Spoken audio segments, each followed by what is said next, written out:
Hello students, तो आज हम लोग इस स्थिर विद्युत के लेक्चर 18 करने वाले हैं। और आज का जो टॉपिक रहेगा बहुत छोटे छोटे टॉपिक रहेगा, लेकिन इंपॉर्टेंट सब रहेगा ना। इससे 2 मार्क्स 1 मार्क्स का क्वेश्चन बनता है। क्लियर है? तो चलिए ध्यान से देखते हैं। सबसे पहला जो टॉपिक है हम लोग पढ़ेंगे परावैद्युत। क्या पढ़ेंगे? परावैद्युत। पहला टॉपिक जो है वो क्या है? परावैद्युत। तो समझते हैं कि परावैद्युत क्या होता है। तो जनरली कोई भी कुचालक पदार्थ ले लो। क्या ले लो? कोई भी कुचालक पदार्थ, उसको क्या बोलेंगे? परावैद्युत। क्या बोलेंगे? परावैद्युत। जैसे बताओ, ये प्लास्टिक क्या है? परावैद्युत है। क्यों? क्योंकि ये कुचालक है। बोलो, कपड़ा क्या है? परावैद्युत है। क्यों? क्योंकि ये क्या है? कुचालक है। ठीक है। कागज क्या हुआ? परावैद्युत हुआ। क्यों? क्योंकि ये भी क्या है? कुचालक। तो याद रखिए, जनरली कोई भी कुचालक को हम क्या बोलते हैं? परावैद्युत। क्या बोलते हैं? जिसको इंग्लिश में कहते हैं डाइलेक्ट्रिक्स। क्या बोलते हैं? डाइलेक्ट्रिक्स। तो जरा समझिए इसको, परावैद्युत यानी डाइलेक्ट्रिक्स क्यों कहते हैं। जरा समझो, डाई मतलब क्या होता है? दो। और इलेक्ट्रिक मींस चार्ज। ठीक है, दो तरह का चार्ज। तो होता ये है, जरा समझिए परावैद्युत का सबसे बड़ा खासियत, जैसे मान लो हम ये कोई परावैद्युत का एक टुकड़ा लिए। किसका? परावैद्युत। परावैद्युत यानी कोई भी कुचालक, लकड़ी का, कागज वगैरह का कोई एक पीस लिए। ठीक है। इसको हम क्या किए? शक्तिशाली विद्युत क्षेत्र के अंदर रख दिए। ये जो है क्या है? विद्युत क्षेत्र। शक्तिशाली विद्युत क्षेत्र मान लो कितना है? E vector. क्या है? तो इसको E नॉट नाम दे दो, मतलब आउटसाइड का। ठीक है, यानी हवा का बाहर का विद्युत क्षेत्र। तो होता क्या है, जब भी किसी परावैद्युत को शक्तिशाली विद्युत क्षेत्र के अंदर रखते हैं तो होता क्या है, इधर अपने आप इधर क्या आ जाता है? माइनस, और इधर क्या आ जाता है? प्लस। इधर माइनस, इधर प्लस। ऐसा क्यों होता है? उसके पीछे रीजन समझो। बोलो, विद्युत क्षेत्र किधर है? इधर से इधर है। मान लो ये क्या है? कोई कुचालक है। तो बोलो, विद्युत क्षेत्र अगर इधर से इधर है, इसका मतलब इधर प्लस होगा, इधर माइनस, क्योंकि विद्युत क्षेत्र धनावेश से ऋणावेश की ओर होता है। तो होता क्या है, जैसे मान लो यहाँ पर इलेक्ट्रॉन है। क्या है? इलेक्ट्रॉन। तो जैसे ही इलेक्ट्रॉन यानी कौन चार्ज? Negative charge. तो जैसे ही इस माइनस इस प्लस को देखता है, इधर अट्रैक्ट हो जाता है, तो इससे इधर आ जाता है। तो होता क्या है, इधर वाला इलेक्ट्रॉन इधर आके जमा हो जाता है, यानी इधर इलेक्ट्रॉन का संख्या बढ़ जाता है, इसलिए इधर माइनस और इधर क्या आ जाता है? प्लस। तो यही कारण है कि इधर माइनस इधर प्लस आ गया। तो बताओ कि यहाँ दो तरह का आवेश आया, इसीलिए इसको बोलते हैं डाइलेक्ट्रिक्स। क्या बोलते हैं? आ रहा समझ में? तो परावैद्युत का एक खासियत होता है कि जब भी इसको शक्तिशाली विद्युत क्षेत्र में रखेंगे तो ये ध्रुवित हो जाएगा। क्या हो जाएगा? ध्रुवित। इसको ये जो आवेश जो आगे एक तरफ ऋणावेश दूसरी तरफ धनावेश दोनों छोर पर, इसको कहते हैं ध्रुवित होना। क्या होना? ध्रुवित। तो इस तरह ये ध्रुवित हो जाता है। इसी कारण होता क्या है, इसके अंदर इधर प्लस से माइनस की ओर एक विद्युत क्षेत्र उत्पन्न होता है, जिसको नाम देते हैं क्या? ES। क्या दे दें? या EM भी दे सकते हैं। क्या दे सकते हैं? यानी electric field inside medium. Medium मतलब माध्यम। माध्यम के अंदर का क्या? विद्युत। आ रहा समझ में? तो ये तो हो गया सिंपल सा। क्या समझे परावैद्युत कैसे एक्ट करता है ना। याद रखिएगा, परावैद्युत को जब शक्तिशाली विद्युत क्षेत्र में रखेंगे तो ये ध्रुवित हो जाता है, जिसके कारण इसके अंदर भी क्या होता है? एक विद्युत क्षेत्र उत्पन्न होता है। तो आपके मन में होगा कि सर ये जो विद्युत क्षेत्र उत्पन्न हुआ इसका मान कितना होगा? ये जो विद्युत क्षेत्र है इसका मान कितना होगा? चलिए समझते हैं, इसका मान निकालते हैं। सबसे पहले याद करो, एक फॉर्मूला पढ़ाए थे, परावैद्युत नियतांक K बराबर था F नॉट बाय F, था कि नहीं? Yes sir. और याद करो F बराबर होता है Q इंटू E, तो इसको लिखें Q इंटू E नॉट और इसको Q इंटू EM। नहीं समझे? हाँ सर। F बराबर क्या होता है? QE। F बराबर क्या होता है? QE। तो बोलो, अगर यहाँ F नॉट रहेगा यानी हवा में लगने वाला बल, तो Q यानी आवेश गुना हवा का विद्युत क्षेत्र, है ना। इसीलिए F नॉट बराबर Q इंटू E नॉट और Fm बराबर Q इंटू EM। तो बोलो Q से Q गया, तो बोलो K बराबर क्या हो जाएगा? E not by. तो याद रखिए, ये भी एक फॉर्मूला। क्लियर है? तो परावैद्युत नियतांक का एक और डेफिनेशन हम क्या बोल सकते हैं, जरा समझो। देखो यहाँ से, ये E नॉट क्या है? निर्वात की विद्युत क्षेत्र तीव्रता। किसकी? निर्वात की। और EM है किसी माध्यम की विद्युत क्षेत्र तीव्रता। किसकी? किसी माध्यम। तो देखो डेफिनेशन, निर्वात की विद्युत क्षेत्र तीव्रता किसी माध्यम की विद्युत क्षेत्र तीव्रता के अनुपात को हम क्या कहते हैं? परावैद्युत नियतांक। आ रहा समझ में? चलिए, तो मान लो ये जो है, ये जो हम पदार्थ लिए, इसका परावैद्युत नियतांक कितना है? K है। कितना है? K है। तो जरा ध्यान से देखना। अब क्या हम इसको लिख सकते हैं परावैद्युत नियतांक। कौन? परावैद्युत नियतांक। परावैद्युत नियतांक। तो बोलो के बराबर क्या होगा, बोलो तो ई नॉट बाई एम। देखो अभी निकाले तो ई एम बराबर क्या हो जाएगा, बोलो तो ई एम बराबर ई नॉट इंटू के।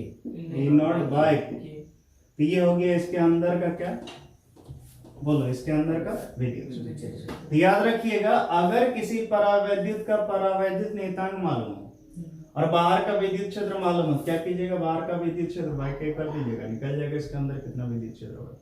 तो ये था आपका क्या, परावैद्युत। क्या था? याद रहेगा। ठीक। अब इसके बाद पढ़ते हैं चालक के बारे में। किसके बारे में? चालक। तो चलिए समझते हैं।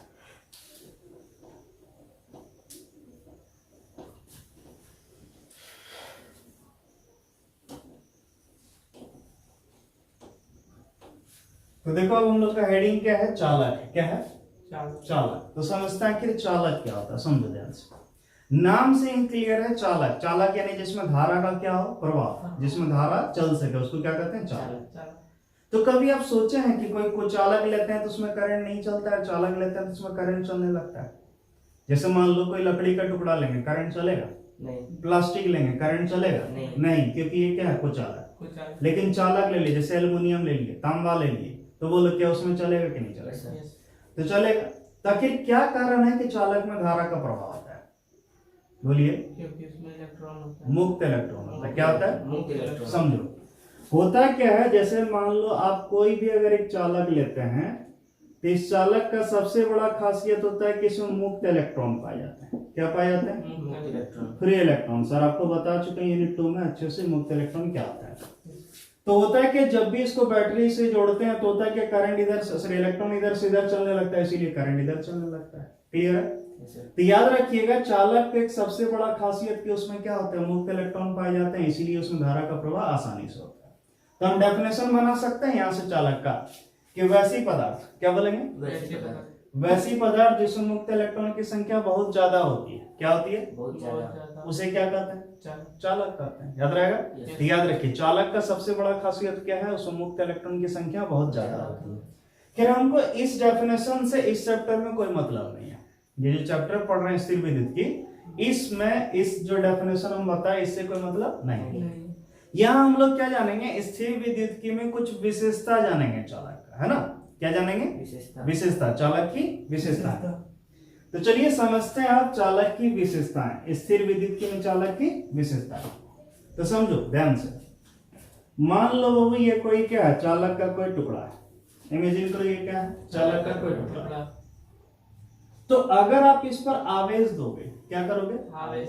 तो जब भी आवेश होगा तो आवेश इसके सिर्फ सतह पर आएगा। कहां पर? सतह पर। और वो भी एक समान रूप से फैलेगा इस पर। ठीक है, याद रखिएगा, आवेश जो है हमेशा चालक के सतह पर एक समान रूप से क्या होती है, वितरित होती है। इस तरह करके आ रहा समझ? यानी पहला इसका विशेषता यही है कि जब भी किसी चालक पर आप आवेश दीजिएगा, क्या दीजिएगा? आवेश। तो आवेश जो होगा सिर्फ इसके सतह पर होगा, सतह पर एक समान रूप से फैलेगा। ऐसा कभी नहीं हो सकता। समझो जरा, मान लो ये कोई चालक का टुकड़ा है, आप आवेश दिए तो बस यहीं रह गया, ऐसा नहीं।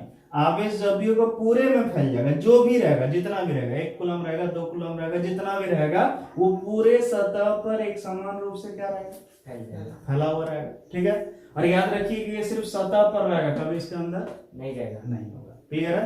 तो ये कौन था? पहला गुण। कौन गुण? तो फर्स्ट गुण इसका क्या हो गया, फर्स्ट विशेषता क्या हो गया, बताओ?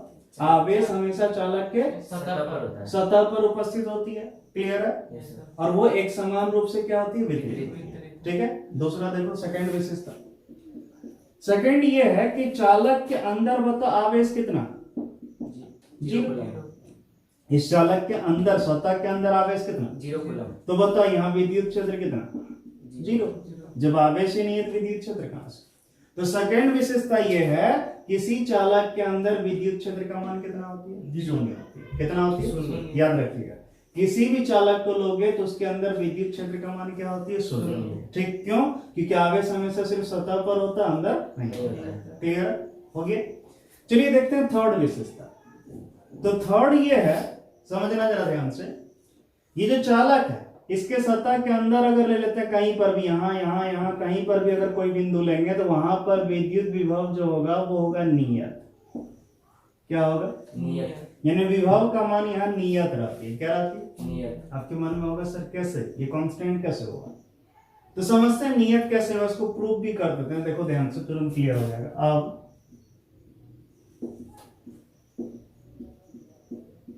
जैसा कि हम जनता है, क्या है? जानते हैं। जैसा कि हम जानते हैं, बोलो E इक्वल टू पढ़े थे minus D V by D R. याद करो, यस सर। विद्युत क्षेत्र और विद्युत विभव के मध्य संबंध। Yes sir. तो क्या इसको हम ऐसे भी लिख सकते हैं minus D V by D R equal to E. कुछ नहीं किया, सिर्फ इसको ही यस लगाया। सर। ठीक है, परंतु समझना, चालक के अंदर, किसके अंदर? चालक के अंदर विद्युत क्षेत्र कितना होता है? जीरो। शून्य होती है। तो ध्यान से देखो, minus D V by D R equal to, बोलो ई का मान कितना? जीरो। डिफरेंशिएशन पढ़ो। Yes sir. डिफरेंशिएशन बताओ किसका जीरो होता है? कांस्टेंट का। कांस्टेंट। पढ़े होगे, फॉर्मूला याद करो, D C by D X yes sir. Equal to zero, यानी किसी भी कांस्टेंट का डिफरेंशिएशन जीरो। तो यहाँ भी का डिफरेंशिएशन हुआ जीरो। इसका मतलब भी क्या है? कांस्टेंट। भी क्या है? कांस्टेंट। और भी कांस्टेंट है, इसका मतलब भी को नियत बोल सकते हैं। Yes, sir. कांस्टेंट को ही तीन दिन क्या कहते हैं? नियत। नियत। इसीलिए यहाँ भी जो हो गया वो क्या हो गया? नियत। नियत हो गया, कांस्टेंट। तो यहाँ से प्रूव हुआ कि विद्युत क्षेत्र चालक के सतह के अंदर जीरो होता है, इसीलिए विभव क्या रहता है? नियत। नियत। नियत का मतलब ये है कि अगर इस बिंदु पर अगर मान लो 2 वोल्ट है तो इस बिंदु पर भी, 2 वोल्ट। इस बिंदु पर भी, 2 वोल्ट। इस बिंदु पर भी, 2 वोल्ट। इस बिंदु पर 2 भी, वोल्ट। यानी हर भी जगह क्या होगा? समान। समान। क्लियर है? Yes. लेकिन कहाँ? चालक के सतह के अंदर। अंदर। क्लियर है? यस। तो ये था तीसरा विशेषता। क्या था? तीसरा। समझ में आ गया? यस। अब चलिए फोर्थ पॉइंट पर समझते हैं। चौथा पॉइंट। तो चौथा पॉइंट ये है कि जैसे मान लो ये चालक, ये क्या है? चालक। और ये आवेशित है। क्या है? आवेशित। तो बताओ इससे विद्युत क्षेत्र निकलेगा कि नहीं? Yes sir. विद्युत क्षेत्र उत्पन्न होगा। तो जब भी इससे विद्युत क्षेत्र रेखा उत्पन्न होगा वो हमेशा सतह के क्या होगा? लंबवत। लंबवत। क्या होगा? लंबवत। इस जगह क्या होगा? लंबवत। यहाँ पर भी होगा, कैसे होगा? लंबवत। ठीक है, अगर इस जगह निकला, इमेजिन करो, तो कैसे निकलेगा? ऐसे। आ रहा समझ में? Yes sir. तो याद रखिए, चौथा जो विशेषता हुआ, चालक के सतह पर, चालक के सतह पर विद्युत क्षेत्र रेखा हमेशा क्या होता है? उसके लंबवत। लंबवत होता है। आ रहा समझ में? Yes sir. या फिर हम बोल सकते हैं विद्युत क्षेत्र रेखा हमेशा चालक के सतह के लंबवत होती है। क्लियर? ये चौथा। अब पांचवा पॉइंट जरा समझिए। आपके मन में होगा सर ये विद्युत क्षेत्र उत्पन्न हुआ, हम समझ गए, लेकिन सर विद्युत क्षेत्र का मान कितना होगा? आपके मन में होगा सर विद्युत क्षेत्र का मान, कितना होगा? चलिए समझाते हैं मान कितना होगा। ध्यान समझना। अगर मान लो ये जो आवेश इसके पूरे सतह पर फैला हुआ है, यस सर। कहां पर? सतह पे। तो सतह पर फैला है, तो इसका पृष्ठीय आवेश घनत्व कितना है? सिग्मा है। सिग्मा। कितना है? सिग्मा। समझो, इसका पृष्ठीय आवेश घनत्व मान लो कितना है? सिग्मा। तो अब इसके सतह के अगर इस बिंदु पर हम विद्युत क्षेत्र तीव्रता का मान निकालेंगे तो कितना होगा जानते हो? Sigma by epsilon. एप्सिलॉन। अगर इस बिंदु पर निकालेंगे विद्युत क्षेत्र का मान तो जानते हो कितना होगा? Sigma by epsilon. इस बिंदु पर निकालेंगे, जानते हो कितना होगा? Sigma by epsilon. Sigma by epsilon. Epsilon. आ रहा समझ में? Yes sir. तो याद रखिएगा, कोई अगर आवेशित चालक हो, क्या हो? आवेशित। जिसका पृष्ठीय आवेश घनत्व कितना हो? सिग्मा। तो उसके सतह के किसी भी बिंदु पर अगर विद्युत क्षेत्र का मान निकालोगे तो कितना निकलेगा? Sigma by epsilon. आसान सा चीज है। Yes sir. तो ये चालक का 5 विशेषता हम बता दिए स्थिर विद्युत की। मैं उम्मीद करते हैं क्लियर हो गया। आ रहा समझ में? Yes sir. तो क्या क्या समझे, फिर समझो एक बार। बोलो, आवेश हमेशा चालक के सतह पर एक समान रूप से वितरित होती है। दूसरा, विद्युत क्षेत्र सतह के अंदर शून्य होती है। विभव, नियत रहती। विद्युत क्षेत्र रेखा हमेशा चालक के सतह के लंबवत। लंबवत होती है। और किसी भी बिंदु पर, सतह के किसी बिंदु पर विद्युत क्षेत्र का मान सिग्मा बाय एप्सिलॉन। क्लियर है? ये 5 बिंदु था, 5 पॉइंट था जो क्लियर हो गया। अब आगे बढ़ते हैं कुछ और चीज के बारे में, है ना? यस।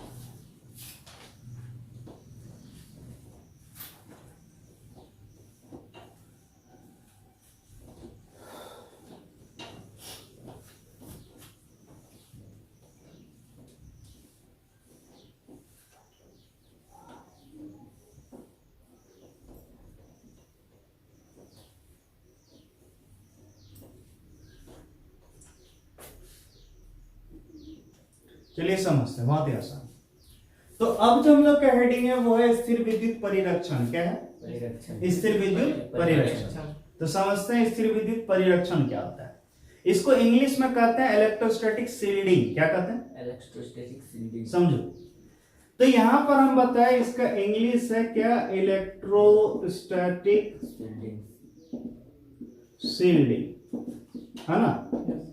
यही बोल। Yes, तो समझो इलेक्ट्रोस्टैटिक का मतलब यहां पर मान लो विद्युत क्षेत्र। क्या मान लो? विद्युत क्षेत्र। और शील्डिंग, शील्डिंग मतलब मतलब एक कोई बाधा डालना। बिल्कुल सही। समझो शील्डिंग जो वर्ड बना वो बना शील्ड से। किससे? शील्ड से। शील्ड मतलब होता है कवच। कवच। कवच का काम क्या होता है? सुरक्षा करना।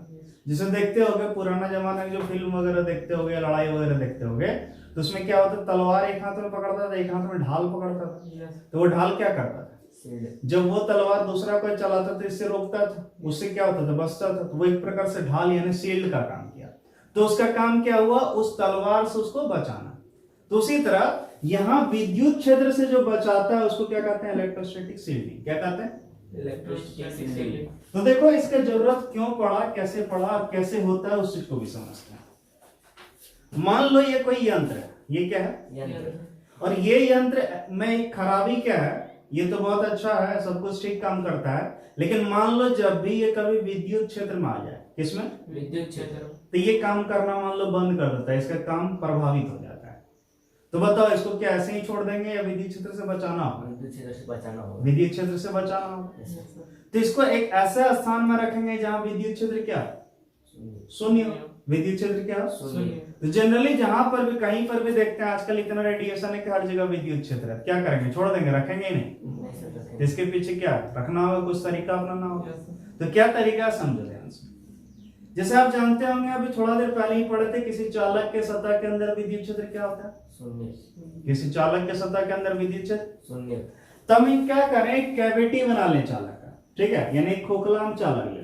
मान लो ये क्या है? खोखला चालक। चालक है, ये क्या है? अंदर खोखला। ठीक है, Yes, sir। तो बताओ यहां पर विद्युत क्षेत्र कितना होगा? शून्य। शून्य। क्यों? चालक के सतह के अंदर विद्युत क्षेत्र तो पहुंच ही नहीं पाएगा। क्लियर?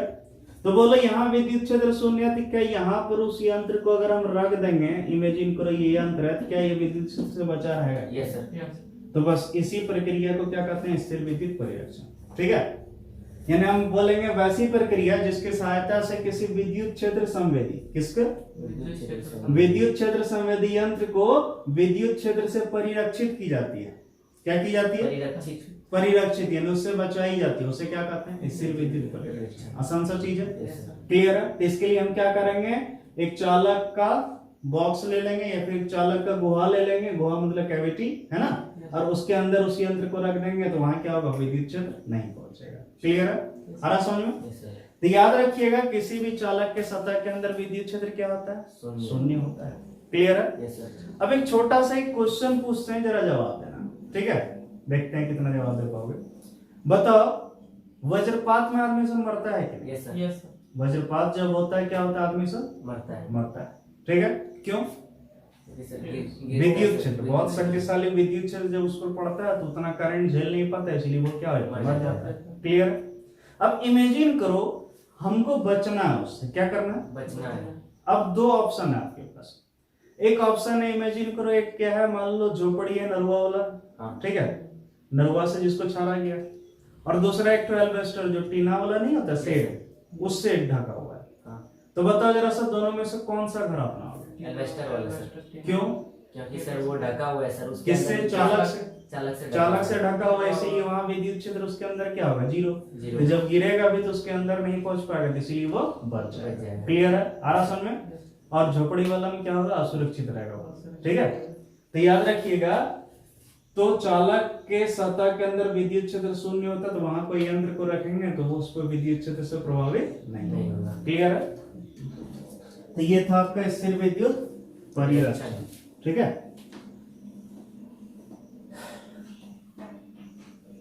तो हम लोग पढ़ते हैं अब क्या? परावैद्युत सामर्थ्य। क्या पढ़ते हैं? परावैद्युत सामर्थ्य। तो चलिए समझते हैं परावैद्युत सामर्थ्य क्या होता है।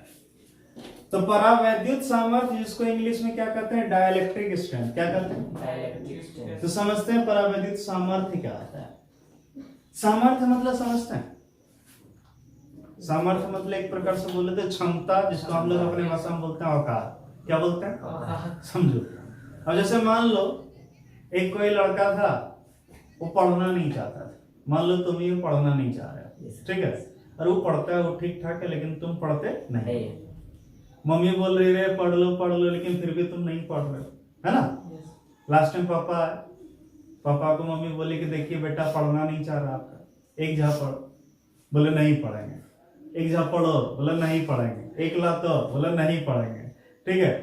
उसकी डंडा उठा के दे डंडा, अब लास्ट में तुम बोले कि हाँ पापा पढ़ेंगे। तो बोलो कभी न कभी एक सीमा आएगा, मार खाते खाते बोलोगे कि नहीं पापा अब हम पढ़ेंगे। आएगा कि नहीं आएगा? लेकिन उस सीमा से पहले क्या तुम पढ़ने के लिए तैयार थे? नहीं सर। क्यों? क्योंकि तुम सीमा उस समय तुम झेलने लगे थे, लेकिन झेलने के बाद जब आ गया, बताओ तुम्हारा गुण बदल गया कि तुम्हारा गुण था नहीं पढ़ने का, लेकिन फिर भी तुम अब पढ़ने लगे। क्यों?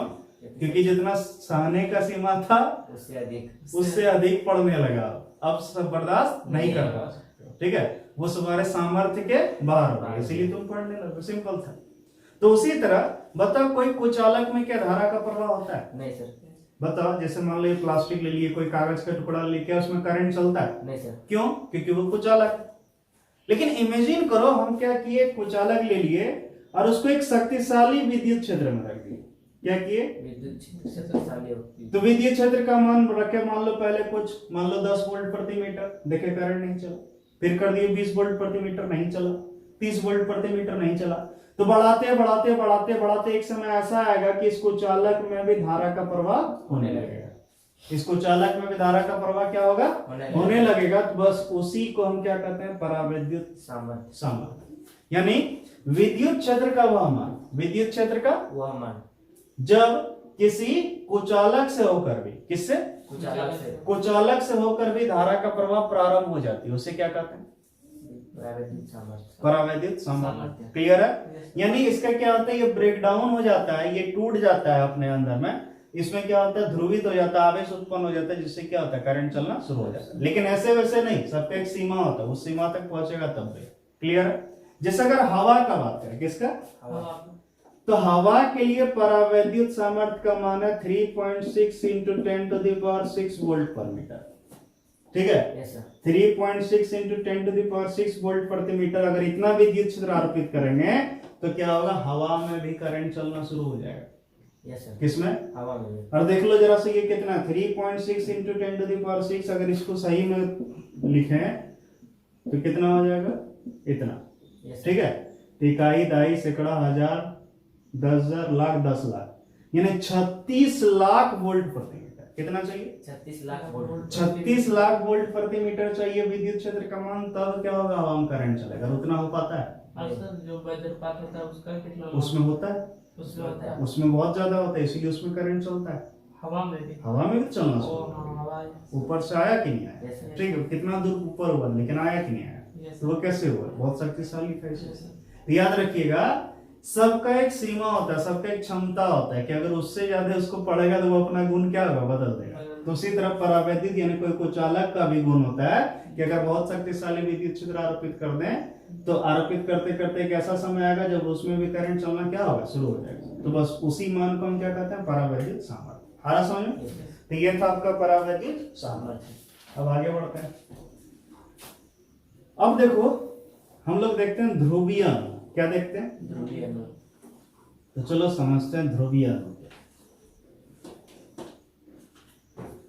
तो हेडिंग हम लोग का ध्रुवीय अणु। कौन अणु? ध्रुवीय अणु। तो चलिए समझते हैं कि ध्रुवीय अणु क्या होता है। बहुत ही आसान सा चीज है ध्रुवीय अणु, ध्यान से देखना।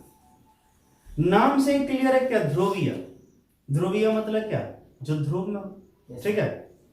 तो याद करो हम पढ़ाए थे विद्युत ध्रुव आघूर्ण, याद है? विद्युत द्विध्रुव आघूर्ण। P बराबर क्या था? Q into 2L। और इसका दिशा किधर होता था? याद करो, नेगेटिव से पॉजिटिव। याद करो विद्युत द्विध्रुव आघूर्ण का दिशा क्या होता था? नेगेटिव से पॉजिटिव। तो सिंपल सा एक अणु लेंगे और अणु को देखेंगे कि अगर विद्युत द्विध्रुव आघूर्ण उसका अगर 0 आ जाएगा, कितना आ जाएगा? 0।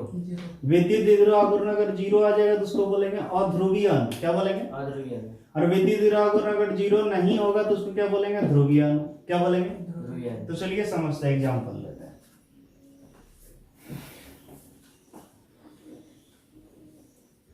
जैसे हम एक एग्जांपल लिए HCl, क्या लिए HCl HCl, तो इसमें होता है क्या है, ये एक हाइड्रोजन का एक परमाणु होता है, एक क्लोरीन का परमाणु होता है, ये हाइड्रोजन का, ये क्लोरीन का हाइड्रोजन का परमाणु पर प्लस, इस पर क्या होता है माइनस। तो जरा समझो ध्यान से, क्या इधर से इधर बताओ माइनस से प्लस के विद्युत द्रव्यमान होगा? यस सर तो बोलो क्या इसका विद्युत द्रव्यमान जीरो हुआ? यस सर नहीं हुआ। नहीं वो जीरो कब होगा? जब माइनस से जब प्लस माइनस समझो नहीं, समझो जरा ध्यान से। इमेजिन करो हम यहाँ खड़े हैं, यस ठीक है, एक बल इधर लग रहा 10 न्यूटन और इधर भी लग रहा 10 न्यूटन, तो हम किधर जाएंगे? किधर भी नहीं सर बराबर तब जीरो हुआ। तब जी यस सर यानी दो बल विपरीत दिशा में है और समान परिमाण का है, तब जीरो होगा। वैसे सिर्फ इधर बल लगता है, क्या जीरो होता? नहीं नहीं क्यों? क्योंकि एक ही है। तो जीरो कब हो सकता है? उसका एक ही शर्त है, सबसे पहले कितना होना चाहिए? कम से कम 2 होना चाहिए, है ना? कितना होना चाहिए? 2 और दोनों क्या होना चाहिए? विपरीत बराबर। दिशा में होना चाहिए हाँ। और बराबर परिमाण का होना। तो यहाँ देखो, यहाँ पे एक ही विद्युत द्रव्यमान, Yes, इसका क्या जीरो होगा? नहीं सर तो इसका विद्युत द्रव्यमान जीरो नहीं हुआ, इसलिए ये क्या कहलाता है? ध्रुवीय अणु। क्या कहलाता है? ध्रुवीय अणु जैसे H2O ले लेते हैं, क्या ले लेते हैं? H2O H2।